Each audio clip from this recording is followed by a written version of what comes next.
आज हम बात कर रहे हैं इन्फ्लेक्शन यानी कि मुद्रा प्रचार और मुद्रा स्फीति की। देखिए, इन्फ्लेक्शन का मीनिंग होता है आपका सिंपल लैंग्वेज में महंगाई। महंगाई का मतलब आप जानते हैं कि जब प्राइसेस बहुत ज़्यादा इंक्रीज़ हो जाते हैं तो इन्फ्लेक्शन को ही हम क्या कहते हैं, महंगाई कहते हैं। जब हम मार्केट में देखते हैं कि हर वस्तु का जो प्राइस है वो बहुत ज़्यादा हो गया है, राइट। तो उसी के बारे में आज हम बात करेंगे कि इन्फ्लेक्शन क्या होता है, इसकी डेफिनेशन, और साथ ही हम इसके कारण पढ़ेंगे कि इन्फ्लेक्शन किस किस कारणों से होता है। तो चलिए देखते हैं सबसे पहले डेफिनेशन जो प्रोफेसर काउंथर ने दी थी। Inflation is a state in which the value of money is falling and prices are rising. देखिए, सिंपल है कि प्रोफेसर काउंटर ने कहा कि इन्फ्लेक्शन जो होता है, यानी जो आप कह सकते हैं मुद्रा प्रचार, क्या होता है कि जब वैल्यू ऑफ मनी जो होती है, आपकी जो मुद्रा का कह सकते हैं, मुद्रा जो भी आपके पास मुद्रा है उसकी वैल्यू तो हो जाती है कम और प्राइजेस क्या हो जाएंगे, राइज, यानी कि कीमत जो है वो बढ़ जाएगी। तो इस डेफिनेशन से हमें क्या पता चलता है कि वैल्यू ऑफ मनी यानी कि जो मुद्रा का वैल्यू होता है वो तो क्या हो जाता है, कम हो जाता है, और जबकि प्राइजेज जो कीमत होती हैं वो क्या हो जाती हैं, ज़्यादा हो जाती हैं। क्लियर है ये डेफिनेशन। अगर हम इसे और तरीके से समझना चाहें तो हम कह सकते हैं कि जब आपकी मॉनेटरी इनकम ज़्यादा हो जाती है कंपैरिजन टू आपके एक्चुअल इनकम के, यानी कि आपकी मौद्रिक आय ज़्यादा है आपके वास्तविक आय से, या फिर हम कह सकते हैं कि मॉनेटरी इनकम आपकी बहुत बढ़ रही है, मॉनेटरी इनकम इंक्रीज हो रही है, लेकिन प्रोडक्शन में इतना कह सकते हैं प्रोडक्शन जो है वो इतना नहीं बढ़ रहा है या प्रोडक्शन डिक्रीज हो रहा है, ठीक है। या हम कह सकते हैं कि मॉनेटरी इनकम स्टेबल है, मतलब मौद्रिक जो आपकी आय है उसमें स्थिरता है, लेकिन जो प्रोडक्शन है वो क्या हो रहा है, डिक्रीज हो रहा है। तो कहने का मतलब है ये तो स्टेबल है, ये स्टेबल है, लेकिन ये क्या हो रहा है, डाउन हो रहा है, तो प्रोडक्शन डाउन हो रहा है। और हम कह सकते हैं कि मॉनेटरी इनकम इंक्रीज यानी कि जो मौद्रिक आय वो बढ़ रही है और प्रोडक्शन स्टेबल है, यानी कि मौद्रिक आय बढ़ती ही जा रही है लेकिन आपका उत्पादन एक ही जगह पे स्थिर है। तो इसका मतलब क्या हो गया कि प्रोडक्शन में आपकी बहुत ही कमी आ रही है। वो अलग अलग जो कारण होंगे उसमें हम देखेंगे कि प्रोडक्शन में क्यों कमी आती है। तो जब उत्पादन में कमी आती है तो उत्पादन में कमी होगी तो क्या होगा, गुड्स और सर्विसेज क्या हो जाएंगी, कम हो जाएगी। तो गुड्स और सर्विसेज जब मार्केट में कम होगी तो आप देखते हैं कि उसकी अगर सभी जने डिमांड करेंगे तो डिमांड बढ़ जाएगी, उस गुड्स सर्विसेज को परचेज करने वाले बढ़ जाएंगे, लेकिन वहाँ पे गुड्स और सर्विसेज क्या हो रही है, कम हो रही है। तो डिमांड बढ़ने की वजह से वहाँ पे प्राइस क्या हो जाएंगे, ऊपर की तरफ चले जाएंगे, यानी कीमतें बढ़ जाएगी। और जब कीमतें बढ़ेगी तो वो क्या कहलाएगा, इन्फ्लेक्शन कहलाएगा। तो यहाँ से हम क्या इस रिजल्ट क्या निकाल सकते हैं कि जब प्रोडक्शन आपके कम हो रहा है या स्टेबल हो रहा है और इधर मॉनेटरी इनकम चाहे इंक्रीज हो रही है चाहे स्टेबल हो रही है, तो इस कंडीशन का जो हम कह सकते हैं ये जो इतने फॉर्मूले बेस हमने जो यहाँ लिखे हैं उसका मेन जो मतलब होता है वो ये होता है कि गुड्स एंड सर्विसेज क्या हो रहे हैं आपके मार्केट में, कम हो रहे हैं। तो गुड्स और सर्विसेज तो कम हो रहे हैं लेकिन इनकी जो डिमांड है, इनको मांगने वाले हैं, इनकी डिमांड है वो बहुत ज़्यादा हो रही हैं। तो इसका रिजल्ट क्या होगा, गुड सर्विसेज जब कम होती है, बाजार में वस्तुएं कम होती है और मांगने वाले बहुत ज़्यादा होते हैं, तो इसका रिजल्ट निकलता है कि जो प्राइजेस होती हैं वो ज़्यादा हो जाती हैं। क्लियर है, तो कीमतें बढ़ जाती हैं। इसी को ही जब हम देखते हैं कि प्राइस बढ़ती हैं, कीमतें बढ़ती हैं, तो इसी को ही क्या कहते हैं, इन्फ्लेक्शन कहते हैं। क्लियर है। एक बहुत ही अच्छी आप कह सकते हैं इकोनॉमिस्ट थे कॉलबॉर्न, उन्होंने बहुत अच्छी डेफिनेशन दी, too much money chasing too few goods. देखिए क्या कह रहे हैं कि too much money chasing too few goods, यानी कि आपकी बहुत ज़्यादा मुद्रा जो है वो कुछ वस्तुओं का पीछा करती है, यानी कि कुछ वस्तुओं को खरीदने के पीछे बहुत सारा पैसा चल रहा है। तो ये डेफिनेशन कॉलबॉर्न ने दी थी। इसका बिल्कुल क्लियर हो गया कि हमने देखा यहाँ पे गुड्स और सर्विसेज तो बहुत ज़्यादा कम है और जो डिमांड है यानी कि परचेजिंग पावर लोगों के हाथ में बहुत ज़्यादा है। तो यहाँ पे क्या होगा कि कोई कहेगा मैं 100 रुपीज़ देने को तैयार हूँ, कोई कहेगा 200 को, तो इस तरह से क्या हो जाएगा, प्राइस बहुत ज़्यादा हायर हो जाएगा मार्केट में। ये होता है इन्फ्लेक्शन। तो इन्फ्लेक्शन का मतलब आप बिल्कुल समझ गए होंगे कि प्रोडक्शन, या हम कह सकते हैं इसे गुड्स एंड सर्विसेज, वस्तुएं और सेवाएं कम होती हैं इन्फ्लेक्शन में, मेन तो ये है। सेकंड होता है value of money. Value of money का मतलब है वो वैल्यू ऑफ मनी क्या हो जाएगी, कम हो जाएगी। क्लियर है, यानी कि वैल्यू ऑफ मनी, आपकी जो मनी है उसकी वैल्यू कम हो जाएगी। साथ ही साथ तीसरा क्या आ जाएगा कि इसमें जो प्राइजेस होती हैं वो इंक्रीज हो जाती हैं। तो ये सारा जो मैटर होता है वो कहलाता है आपका इन्फ्लेक्शन। क्लियर है। साथ ही साथ सबसे बड़ी जो इसमें बात थी वो ये थी अकॉर्डिंग टू किन्स। किन्स ने इसे एक सही इन्फ्लेक्शन के बारे में आप कह सकते हैं डेफिनेशन दी या उसको समझाया कि भाई शुद्ध मुद्रा प्रचार क्या होता है उसको बताया गया है। इसको समझने के लिए देखिए, यहाँ हम एक डायग्राम की बात कर रहे हैं। ओ एक्स पे हमने क्वांटिटी ऑफ मनी को बताया है और ओ वाई पे हम बता रहे हैं एम्प्लॉयमेंट एंड प्राइसेस। किन्स ने कहा, किन्स क्या कहना चाहते थे कि जहाँ फुल एम्प्लॉयमेंट हो जाता है और फुल एम्प्लॉयमेंट पूरा मिल जाता है तो उसके बाद जो आप कह सकते हैं बाद में जब इन्फ्लेक्शन होगा तो वो इन्फ्लेक्शन कहलाएगा फुल्ली इन्फ्लेक्शन।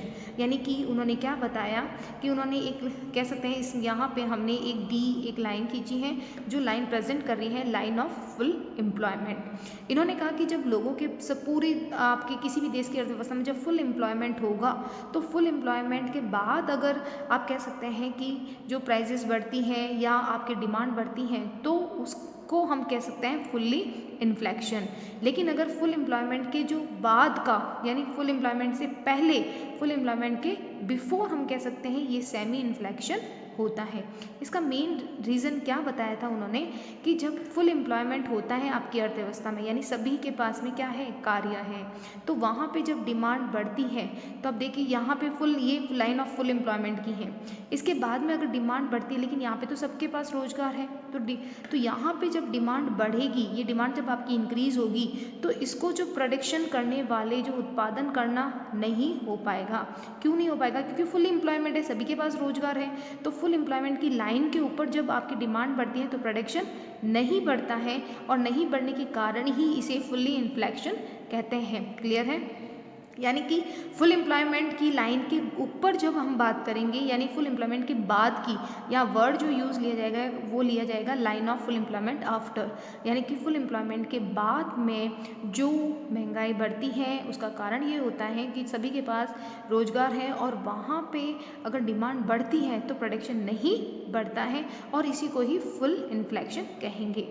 उन्होंने कहा कि जो फुल एम्प्लॉयमेंट से बिफोर अगर हम बात करें, पहले फुल एम्प्लॉयमेंट के पहले अगर हम बात करें तो अगर वहाँ पे डिमांड बढ़ती भी है तो हम प्रोडक्शन करने की कैपेसिटी में होते हैं, इसीलिए प्रोडक्शन बढ़ जाता है। अकॉर्डिंग टू डिमांड नहीं बढ़ता है लेकिन फिर भी बढ़ जाता है और बढ़ने के साथ में हम कह सकते हैं कि जब प्राइस है वो हम कंट्रोल कर सकते हैं, तो इसीलिए इसको सेमी इन्फ्लेक्शन कहा है। ठीक है, तो फुल एम्प्लॉयमेंट कब होगा, फुल इन्फ्लेक्शन कब होगा, जब आपका फुल एम्प्लॉयमेंट के जब आप फुल एम्प्लॉयमेंट की लाइन को क्रॉस कर दोगे, ऊपर चले जाओगे तो वो फुल इन्फ्लेक्शन होगा। और फुल एम्प्लॉयमेंट की लाइन के जो पहले हम कह सकते हैं बिफोर, वहाँ पे सेमी इन्फ्लेक्शन होगा। ये किसने समझाया था? According to Keynes. तो आपको एक ही याद रखना है कि लाइन ऑफ फुल एम्प्लॉयमेंट अगर हमने क्रॉस कर दी तो वो फुल इन्फ्लेक्शन होगा। और क्यों होगा? क्योंकि प्रोडक्शन इतनी ग्रोथ नहीं करेगी और प्रोडक्शन ग्रोथ नहीं करेगी तो जितनी वस्तुएं हैं, जितनी सेवाएं हैं बाजार में वही सेल होगी, इसीलिए प्राइसेस क्या हो जाएंगे? हायर हो जाएंगे। तो डिमांड बढ़ेगी तो प्रोडक्शन होंगे नहीं, तो यहाँ पे जो प्राइस है वो क्या हो जाएगी? ज़्यादा हो जाएगी। तो ये था एक डेफिनेशन कह सकते हैं अकॉर्डिंग टू किन्स की। तो ये आपको याद रखना है कि फुल एम्प्लॉयमेंट के लिए जिन्होंने बताया फुल इन्फ्लेक्शन को जो समझाया या सेमी इन्फ्लेक्शन को, वो कौन थे? प्रोफेसर किन्स थे। तो ये थी आपकी इम्पॉर्टेंट डेफिनेशन जो इन्फ्लेक्शन से थी। अब हम बात करते हैं उसके कॉजेज़ की। हम बात करते हैं कॉजेज़ ऑफ इन्फ्लेक्शन यानी कि मुद्रास्फीति के कारण की। देखिए इन्फ्लेक्शन क्यों होता है, इन्फ्लेक्शन का मीनिंग आपको समझ में आ गया होगा। इन्फ्लेक्शन का मतलब क्या होता है? महंगाई। ठीक है, जहाँ पे वस्तुएं सेवाएं कम होगी और डिमांड करने वाले कह सकते हैं या लोगों के हाथों में परचेजिंग पावर बहुत ज़्यादा होगी, देन प्राइजेस इंक्रीज हो जाएंगे। जैसा आप नॉर्मली मार्केट में देखते हैं, जब आप देखते हैं ना कि कभी मार्केट में कोई ऐसी वस्तु आई है जो कि मार्केट में बहुत कम है तो वहाँ पे आप देखते हैं प्राइजेस उसकी सडनली क्या हो जाती है? हाई हो जाती हैं। और जब कभी आप मार्केट में देखते हैं कि जो सीज़न होती है उसके अकॉर्डिंग भी अगर हम बात करें किसी फ्रूट्स की, तो वहाँ पे आप देखते हैं बहुत ज़्यादा उसकी क्वांटिटी होती है, देन प्राइस उसकी या तो स्टेबल रहती है या कम भी हो जाती है। तो ये जो है कारण होता है इन्फ्लेशन का, कि इन्फ्लेशन का कारण क्या हो सकता है कि वस्तुओं और सेवाओं का कम होना या उत्पादन का कम होना। तो चलिए इनके कॉजेज़ के बारे में डिस्कस करते हैं। तो हमने इनकी जो कॉजेज़ ऑफ इन्फ्लेशन है उसको 2 पार्ट्स में डिवाइड किया है। Factor affecting of monetary income, यानी कि कुछ ऐसे तत्व या ऐसे घटक की बात करेंगे जो आपकी मौद्रिक आय को बढ़ाते हैं। सिंपल है कि मॉनेटरी इनकम बढ़ेगी, तो मॉनेटरी इनकम बढ़ने से क्या होगा कि आपके हाथों में परचेजिंग पावर जो होगी वो बहुत ज़्यादा आ जाएगी, और जब खरीदने की क्षमता आती है हाथों में, तो आप क्या करेंगे, हर कोई डिमांड करेगा, और डिमांड करेगा तो हर किसी को वस्तु चाहिएगी, जो कि इतनी सप्लाई नहीं है। ठीक है, तो इतनी सप्लाई वस्तु की नहीं होने से उसकी प्राइस क्या हो जाएगी, हाई हो जाएगी। सेकंड फैक्टर है factor affecting to production quantity, यानी कि उत्पादन की मात्रा को प्रभावित करने वाले घटक, यानी कि उत्पादन की मात्रा को प्रभावित करने वाले ऐसे घटक जो हमारी इन्फ्लेशन को जन्म देने के कारण बनते हैं। तो चलिए फर्स्ट ऑफ ऑल हम डिस्कस करते हैं मॉनेटरी इनकम को बढ़ाने वाले घटक। सबसे पहले है डेवलपमेंट एक्सपेंडिचर, विकास व्यय। अब जानते हैं कि बहुत ज़्यादा मौद्रिक आय को जो कह सकते हैं बढ़ाने वाले जो घटक होते हैं, इसमें मेन होता है डेवलपमेंट एक्सपेंडिचर। जितनी ज़्यादा योजनाएं गवर्नमेंट के द्वारा की जाती हैं, जितनी ये डेवलपमेंट जो एक्सपेंडिचर है वो करेगा कौन, गवर्नमेंट करेगी पब्लिक के लिए, ये आपको क्लियर होना चाहिए। डेवलपमेंट जो करता है, डेवलपमेंट के लिए जो कह सकते हैं पैसा होता है, वो डेवलपमेंट बैंक के द्वारा दिया जाता है, जैसे IDBI है, IFCI, ये सारी डेवलपमेंट बैंक है। तो ये बैंक देती हैं पैसा, गवर्नमेंट प्लानिंग करती है, गवर्नमेंट की जो योजनाएं आती हैं उसका खर्च किया जाता है जनता के लिए। ठीक है, तो ये जितना ज़्यादा एक्सपेंडिचर होगा उतना ज़्यादा क्या होगा, लोगों की जो मॉनेटरी इनकम होगी वो इंक्रीज होगी। लेकिन वस्तुएं और सेवाएं जो कह सकते हैं कमोडिटीज और सर्विसेज, वो इतनी जल्दी नहीं बढ़ पाएगी। तो हम कह सकते हैं कि जो प्रोडक्शन होगा वो तो आपका कम रहेगा, प्रोडक्शन कम रहेगा, तो लेकिन मॉनेटरी इनकम जो होगी लोगों की वो बढ़ जाएगी। तो ये कारण बनेगा आपका इन्फ्लेशन का। ठीक है, आपको सिर्फ इतना सा याद रखना है कि जो विकास व्यय है वो सरकार के द्वारा किए जाते हैं, और सरकार के द्वारा जो जनता के लिए बहुत ज़्यादा विकास कार्य किए जाएंगे, तो इससे मॉनेटरी इनकम बढ़ेगी। और मॉनेटरी इनकम जिस ग्रोथ से बढ़ेगी उतना प्रोडक्शन नहीं बढ़ पाएगा, इसीलिए इन्फ्लेशन होगा। पॉइंट की बात करते हैं डेफिसिट फिनेंसिंग, हिनात प्रबंध। देखिए इसका मतलब होता है जब गवर्नमेंट अपने खर्चों के लिए, अपने कह सकते हैं एक्सपेंडिचर के लिए लोन लेती हैं। ठीक है, लोन लेती हैं या फिर टैक्स लगाती है, या फिर कह सकते हैं नोट जो नए करेंसी होती है उसे इश्यू करती हैं, तो मार्केट में हम क्या कहेंगे, मनी सप्लाई बढ़ जाती है। इससे लोगों की मॉनेटरी इनकम बढ़ेगी और आपका इन्फ्लेशन बढ़ेगा। चीज़ हमने कल भी डिस्कस की थी कि डेफिसिट फिनेंसिंग का मतलब क्या होता है, जब सरकार की इनकम कम होती है और एक्सपेंडिचर क्या होते हैं बहुत ज़्यादा, यानी सरकार के पास इनकम तो बहुत कम आती है लेकिन उसके एक्सपेंडिचर बहुत ज़्यादा होते हैं, तो वो अपने इन खर्चों को पूरा करने के लिए, बैलेंस में लाने के लिए क्या करती हैं, लोन लेती हैं, RBI से है। ठीक है, तो RBI उनसे लोन लेकर ये क्या करती हैं, व्यवस्था करती हैं। तो जितनी ज़्यादा ये कह सकते हैं या तो लोन लेगी, या फिर आप देखते हैं कि कभी कभी नए नोट भी इशू किए जाते हैं। तो जब ये चाहे वो लोन हो, चाहे आपका ये हम कह सकते हैं जो न्यू करेंसी आपकी जो है वो इशू की जाए, तो दोनों ही रीज़न से क्या हो जाता है, जो मनी सप्लाई है वो बढ़ जाती है। तो मनी सप्लाई का बढ़ने का मतलब क्या हो गया, लोगों के हाथ में परचेजिंग पावर का बढ़ जाना। ठीक है, तो हिनात प्रबंध लोग क्या किया जाता है, सरकार के द्वारा किया जाएगा, कहाँ से, लोन लेके या फिर न्यू करेंसी इशू करके। जैसे मनी सप्लाई बढ़ेगा, लोगों के हाथ में परचेजिंग पावर बढ़ेगी, देन आपका इन्फ्लेशन का कारण बनेगा। थर्ड है इंक्रीजिंग क्रेडिट फैसिलिटी।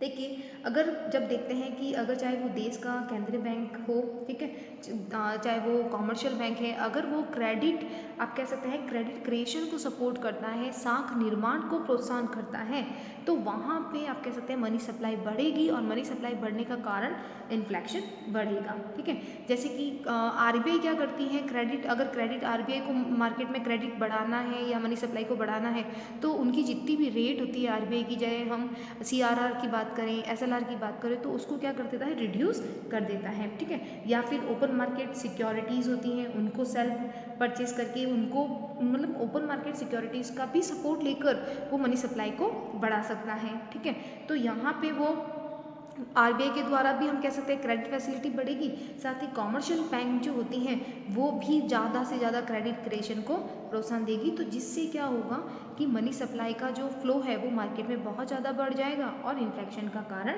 बढ़ेगा। तो ये है कि चाहे वो इंक्रीजिंग क्रेडिट, कह सकते हैं क्रेडिट क्रिएशन सपोर्ट, चाहे वो आरबीआई से हो रेट वगैरह कम करके, या क्रेडिट क्रिएशन चाहे कॉमर्शियल बैंक की तरफ से हो, दोनों की वजह से क्या होगा, मनी सप्लाई बढ़ जाएगा, और मनी सप्लाई बढ़ने से आप देखते हैं मार्केट में इन्फ्लेशन का जो कारण बनेगा। टैक्स रिबेट, कर में छूट, सरकार अगर टैक्स में रिबेट देती है तो मॉनेटरी इनकम जो होगी वो सरकार को प्राप्त नहीं होगी। ठीक है, ये लोगों के पास में ही रह जाएगी, और लोगों के पास में परचेजिंग पावर क्या हो जाएगी, बढ़ जाएगी। तो सिंपल है कि टैक्स रिबेट कम हुआ, यानी बहुत ज़्यादा टैक्स रिबेट दे दिया, या हम कह सकते हैं टैक्स रिबेट ज़्यादा दिया। ठीक है, तो इससे क्या होगा कि गवर्नमेंट की जो इनकम है गवर्नमेंट के पास नहीं जाकर वो किसके पास जा रही है, पब्लिक के पास में। तो पब्लिक के पास में ये टैक्स की रिबेट की वजह से जो इनकम बच गई पब्लिक के पास में, उससे लोगों के हाथ में परचेजिंग पावर बढ़ जाता है, और परचेजिंग पावर करने से हम कह सकते हैं सभी लोग डिमांड करेंगे, सभी लोग डिमांड करने से प्राइस बढ़ेगी और वो इन्फ्लेशन का कारण बनेगी। ठीक है, नेक्स्ट है इंक्रीजिंग इन्वेस्टमेंट, विनियोग में वृद्धि। देखिए, इंक्रीजिंग आप कह सकते हैं इन्वेस्टमेंट का मतलब जब देश में चाहे वो गवर्नमेंट हो, चाहे वो सरकार की योजनाएं हो, चाहे किसी प्राइवेट सेक्टर की अगर कोई इन्वेस्टमेंट है वो बढ़ेगा, तो निश्चित है कि इतना प्रोडक्शन तो ग्रोथ नहीं करेगा, लेकिन लोगों की जो परचेसिंग पावर है वो जल्दी से बढ़ जाएगी, तो ये इन्फ्लेशन का कारण होगी, यानी कि लोगों के हाथों में इनकम प्रोडक्शन से पहले बढ़ेगी। तो यहाँ पे जब इन्वेस्टमेंट होता है, ठीक है, increasing investment by private sector, या कह सकते हैं बाय गवर्नमेंट, ठीक है, सेक्टर, तो किसी के द्वारा भी हो, इससे क्या होगा कि आपका जो इन्वेस्टमेंट बढ़ेगा तो लोगों के हाथ में नए नए एम्प्लॉयमेंट होंगे, और लोगों के हाथों में क्या आ जाएगा, पैसा आ जाएगा, परचेसिंग पावर बढ़ जाएगा। तो परचेसिंग पावर इतना जल्दी ग्रोथ करेगा कंपैरिजन टू प्रोडक्शन के, देन इन्फ्लेशन का कारण बनेगा। तो यहाँ जितने भी कारण हैं उसमें सिर्फ आपको ध्यान ये रखना है कि मॉनेटरी इनकम जब बढ़ती है तो लोगों के हाथ में परचेजिंग पावर बढ़ती है, लोगों की क्रय क्षमता बढ़ जाती है, और वो बहुत ज़्यादा डिमांड करते हैं, और डिमांड करने से प्राइस बढ़ेगी, और प्राइस बढ़ने से वो इन्फ्लेशन का कारण बनेगी। ठीक है, तो यहाँ पे ध्यान रखिएगा, मॉनेटरी इनकम आपकी बढ़ी, मॉनेटरी इनकम बढ़ने से, मॉनेटरी इनकम बढ़ी, प्रोडक्शन इतना ग्रोथ नहीं कर रहा है, मॉनेटरी इनकम बढ़ने से लोगों की क्या बढ़ जाती है, परचेजिंग पावर बढ़ जाता है। ठीक है, और लोगों की परचेजिंग पावर बढ़ने से हर कोई डिमांड करेगा, और जब डिमांड ज़्यादा होती है और इतना प्रोडक्शन नहीं होता है तो प्राइस ज़्यादा होगी, और प्राइस ज़्यादा होने से ये कारण बनता है हमारा इन्फ्लेशन का, मुद्रा प्रचार का। समझ में आ गया, यानी कि ये कारण होता है ऐसे। तो आप बहुत सारे कारण इसमें लिख सकते हैं। ठीक है, इसमें आप देखते हैं कि बहुत ज़्यादा ऐसे प्रोग्राम कह सकते हैं सरकार के द्वारा किए जाते हैं जिसमें लोगों को बहुत रिबेट मिलती है, इंटरेस्ट में आपको रिबेट मिलेगी, तो इस तरह से लोगों के हाथ में जैसे भी पैसा आएगा वो डिमांड को बढ़ाएंगे, और ये इन्फ्लेशन का कारण बनेगा। सेकंड बात करते हैं factor affecting to production quantity, यानी कि उत्पादन की मात्रा को प्रभावित करने वाले घटक। सबसे पहला इसमें है कमर्शियल पॉलिसी, व्यापारिक नीति। देखिए, अगर जो आपकी कह सकते हैं व्यापारिक नीति है, विदेशी विनिमय कमाने और देश में आपसे कह सकते हैं विदेशी विनिमय संकट को दूर करने के लिए अगर आयात को, इंपोर्ट को तो कम किया जाए और एक्सपोर्ट को बहुत ज़्यादा सपोर्ट किया जाए, तो क्या होगा, जो भी कमोडिटीज़ रहेगी, सर्विसेज रहेगी, उसकी सप्लाई मार्केट हमारे जो डोमेस्टिक एरिया है वहाँ पे कम हो जाएगी। तो इससे कह सकते हैं इंटरनल जो डिमांड है वो बढ़ जाएगी, और इंटरनल डिमांड बढ़ने से लोगों की जो परचेजिंग पावर है उसको कंट्रोल हम नहीं कर पाएंगे, और यहाँ पे इन्फ्लेशन कारण बनेगा। देखिए ये जो व्यापारिक नीति है इसे हम एक्सपोर्ट इंपोर्ट पॉलिसी भी कहते हैं। तो इसमें सिर्फ आपको एक पॉइंट याद रखना है, वो ये है कि यहाँ पे अगर एक्सपोर्ट बढ़ता है, एक्सपोर्ट बढ़ेगा तो बहुत ज़्यादा, आप जानते हैं एक्सपोर्ट बढ़ने के लिए हम वहाँ निर्यात करने के लिए हम वस्तुओं को निर्यात कर देंगे दूसरे देशों में, और जबकि हमारी डोमेस्टिक डिमांड जो होगी, घरेलू मांग होगी, वो क्या हो जाएगी, बहुत ज़्यादा बढ़ जाएगी। क्यों? क्योंकि जो वस्तुएं हैं वो कहाँ चली गई हैं, वो विदेश में चली गई है और आपके देश में नहीं है वस्तुएं। तो देश में जब वस्तुएं नहीं होगी और लोग डिमांड कर रहे हैं तो क्या होता है, यहाँ पे डिमांड करेंगे तो क्या हो जाएगा, वो जो प्राइस है वो डोमेस्टिक एरिया में बढ़ जाएगी और ये आप कह सकते हैं घरेलू बाजार में इन्फ्लेशन, मुद्रा प्रचार का कारण होता है। यानी कि कॉमर्शियल पॉलिसी में अगर सपोर्ट आप एक्सपोर्ट को कर रहे हो तो जो वस्तुएं और सेवाओं की जो कमी होती है वो आपकी इंटरनल बाजार में हो जाती है, यानी कि आंतरिक बाजार, जो देश का घरेलू बाजार होगा उसमें, क्योंकि वस्तुएं कहाँ चली गई, एक्सपोर्ट हो गई है। तो यहाँ पे वस्तुएं होगी नहीं और लोग डिमांड कर रहे हैं, तो डिमांड करेंगे तो प्राइस बढ़ेगी। नेक्स्ट है पॉपुलेशन ग्रोथ। देखिए जनसंख्या वृद्धि होना, वस्तुओं और कह सकते हैं, जब आप जानते हैं कि पॉपुलेशन ग्रोथ में आप जानते हैं कि जो बहुत ज़्यादा जनसंख्या बढ़ेगी और गुड्स और सर्विसेज हैं वो नहीं बढ़ रही हैं, जनसंख्या बढ़ रही है तो डिमांड ज़्यादा होगी और डिमांड ज़्यादा होने से प्राइस ज़्यादा होंगे। ये क्लियर हुआ कि यानी कि जो जनसंख्या है, पॉपुलेशन है, उसमें बहुत ज़्यादा ग्रोथ हो रही है, वस्तुओं और सेवाओं की जो डिमांड है वो ज़्यादा बढ़ पा रही है। तो डिमांड तो बढ़ रही है लेकिन सप्लाई इतनी नहीं बढ़ पा रही है, तो प्राइजेस ज़्यादा होंगे then inflation. Increasing the production cost, उत्पादन लागत में वृद्धि। आप जानते हैं कि देश में जितने भी इंडस्ट्रियल, अगर हम बात करें, श्रम शक्ति, लेबर की कमी या फिर कह सकते हैं मजदूरी में वृद्धि, कुछ ऐसे यूनियन बना देते हैं जो कि मजदूरी को बढ़ाने का, वेजेस को बढ़ाने का कार्यक्रम करने लग जाते हैं। तो ये एक तरह से क्या होता है, कॉस्ट को बहुत ज़्यादा बढ़ाते हैं। तो इसे कॉस्ट पुश इन्फ्लेशन को भी कहते हैं, यानी लागत जनित प्रचार भी इसे कहा जाता है, क्योंकि इसमें जो वस्तुएं होती हैं वो लागत से कम पर नहीं बेची जा सकती, क्योंकि जो वस्तुएं होगी वो उसकी कॉस्ट से नीचे नहीं बेची जाएगी।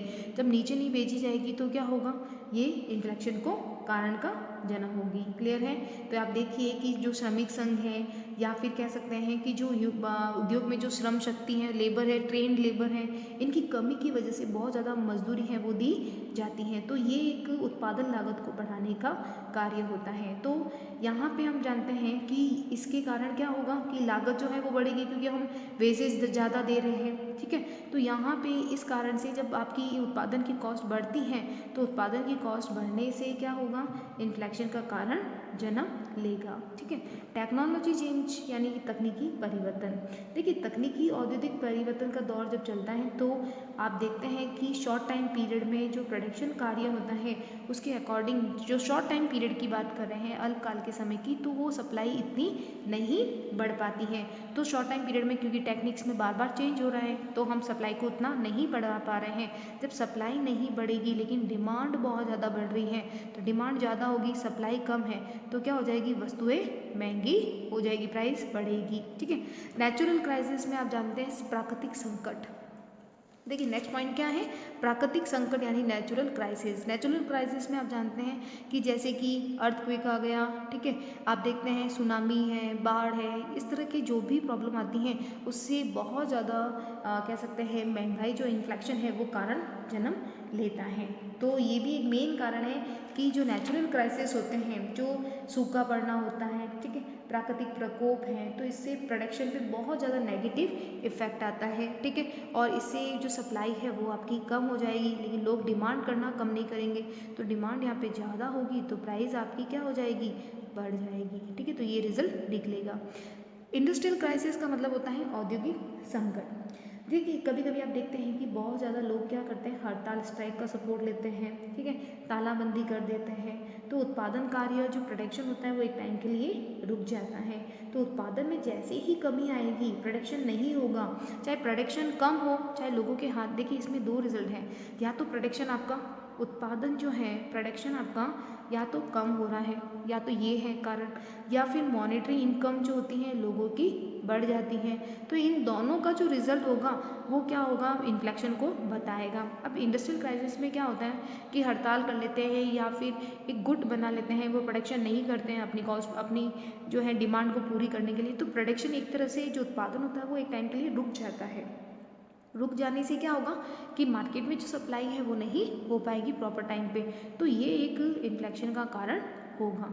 तो ये कुछ ऐसे कारण थे जो कह सकते हैं मुद्रा स्फीति या मुद्रा प्रचार के कारण होते हैं। और आप कॉमन भी जानते हैं कि कुछ लोगों की कलेक्शन की संग्रह करने की प्रवृत्ति होती है, तो वो क्या करते हैं, वस्तुओं को स्टोर करके रख देते हैं। जैसे आपने देखा होगा कि अभी कोरोना काल टाइम पीरियड में लोगों ने क्या करने रख दिया, स्टोर करने लग गए, मतलब सामान जो थे उन्होंने वो स्टोर करने लग गए। इसीलिए जो प्रधानमंत्री थे नरेंद्र मोदी, उन्होंने बिल्कुल आप कह सकते हैं जब न्यूज़ के और इसके टीवी से ये अनाउंसमेंट भी किया था कि आप लोग वस्तुओं को जो है वो इतना ज़्यादा संग्रह नहीं करें, सभी को वस्तुएं मिलेगी। क्योंकि जब आप स्टोर करके रखने लग जाते हैं सामान, तो मार्केट में क्या हो जाएगी, उसकी कमी हो जाएगी। जब आप एक जना ही बहुत ज़्यादा स्टोर करेगा तो मार्केट में वो वस्तु नहीं मिलेगी, और वस्तु नहीं मिलेगी तो उसकी प्राइस क्या हो जाएगी, बढ़ जाएगी। तो ये संग्रह करने की प्रवृत्ति हम कह सकते हैं कि सब जो मार्केट है उसमें कमी कर देता है और वस्तुओं का मूल्य बढ़ जाता है। तो आई होप आपको ये कॉजेज़ और इन्फ्लेक्शन का मीनिंग समझ में आया होगा।